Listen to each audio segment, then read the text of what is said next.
सन 2014 और 2019 के मैनिफेस्टो में भारतीय जनता पार्टी ने लिखा था कि ये 33% वुमेन रिजर्वेशन बिल ये लेके आएंगे, लेकिन 9.5 साल बाद सितंबर 2023 में फाइनली स्पेशल सेशन ही बुला के ये बिल वो लेके आए।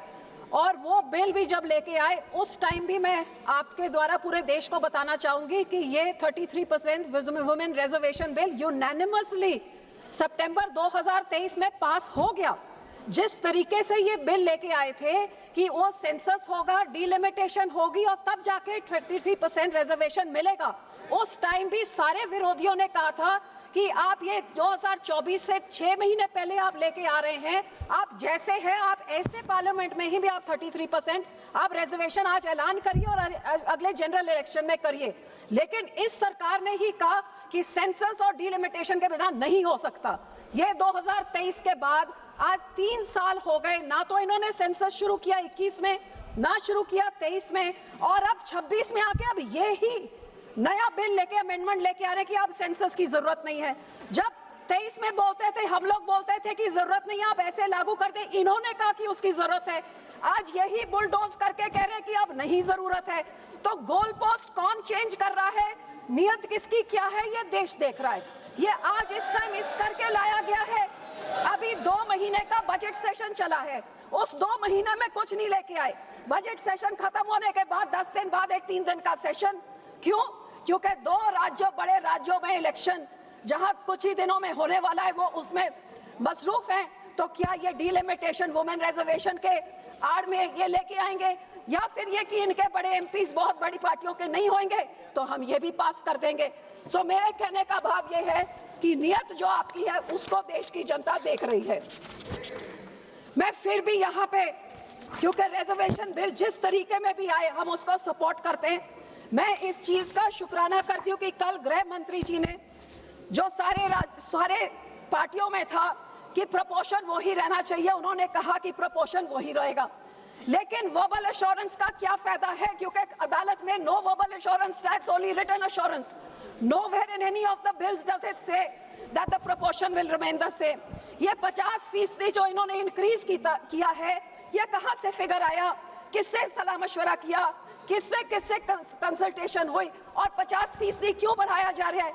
क्या इसलिए बढ़ाया जा रहा है क्योंकि जिस नारी शक्ति और मातृ शक्ति की आप बात करते हैं उसको आप इतना तवज्जो नहीं दे सकते कि यहाँ पे पहले 50% इंक्रीज करें ताकि कोई आदमी की सीट ना हिल जाए और इंक्रीज सीटों से महिला को दे।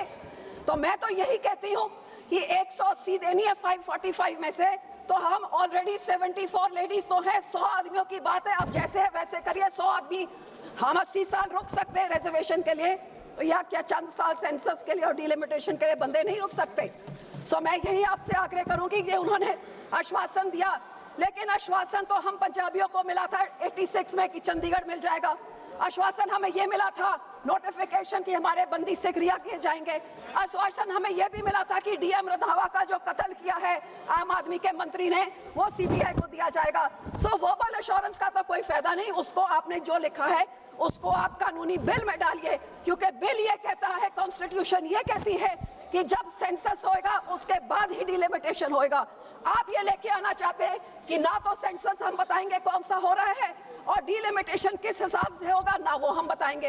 तो आपका निशाना ये है कि सेंसस आप जो मर्जी कराइए, डिलिमिटेशन आप जब मर्जी कराइए, आप अपने नंबरों के बलबूते पे जैसे आप पिछले समय पे करते रहे, you been bulldozing each and every bill, each and every law, that is what you plan to do. और हम इस विमेन रिजर्वेशन के आड़ में जो डिलिमिटेशन का आप काम कर रहे हैं, इसके हम सख्त खिलाफ हैं और इसका साथ हम नहीं देते। और मैं आपको यही रिक्वेस्ट करूंगी कि जो कुछ आप कर रहे हैं उसको आप बिल में डालिए। कौन सा सेंसस युद्ध होएगा? हाँ, हम मानते हैं कि proportion of parliament should increase, but it should be in a transparent manner, not in a manner that divides the nation, not in a manner that disadvantages some nation, because federal democracy means equal representation to all। और ये आपकी नियत क्या है, ये देश की जनता देख रही है। मैं यहाँ पे ये भी कहूंगी कि हर बारी जब भी इलेक्शन आती है तभी औरतों की याद आती है। ये 24 में इलेक्शन थी तो 23 में आ गई, कभी बिहार में कोड ऑफ कंडक्ट लगा है तो महिलाओं के खाते में 10,000 रुपए जा रहे हैं। कभी हमारे राज्य में कहा जाता है 1,000 मिलेगा हर महिला को, तो 4 साल निकल जाते हैं, कुछ नहीं मिलता। 6 महीने रिएक्शन में जाते हैं तो एक बार फिर वो बात होती है। कभी कांग्रेस कह देती है घर घर नौकरी मिलेगी। तो ये कब तक ये औरतों को ये कैरेट दिखा के, उनको सपना दिखा के, उनकी वोटों लेके और सारे राज्य में देश में ढिंढोरा पिटा के नारी शक्ति, और नारी को आज 75 साल मिला क्या है? 75 साल के बाद क्या शक्ति मिली है? जैसे ये पार्लियामेंट है वो सबको दिख ही रहा है।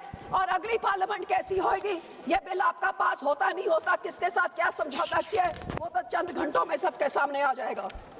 तो मैं यही कहूंगी कि हम 33% रिजर्वेशन औरतों का हमने सपोर्ट किया, हम फुली सपोर्ट करते हैं। गोल पोस्ट आप चेंज कर रहे हैं, पहले आप वो कानून लेके आए थे, अब उस कानून में बदली आप चाह रहे हैं। आप ही ये 33% रिजर्वेशन लागू नहीं होने दे रहे हैं, और डिलिमिटेशन रिजर्वेशन की आड़ में जो लेके आ रहे हैं इसके हम सख्त खिलाफ हैं। ट्रांसपेरेंट कानून बनाइए और औरतों का उनका बनता हुआ हक देइए, तभी ये नारी शक्ति मातृ शक्ति की बात हो सकती है। नहीं तो ये जुमले, ये हवा में सपने, ये तो कई सदियों से औरतें देख रही हैं, और ऐसे ही कभी वो दिखा दे कभी आप दिखा दे। औरतें तो जहां थे वहां ही खड़ी हैं, आदमियों के खिलाफ लड़के हम यहाँ पहुंच रहे हैं।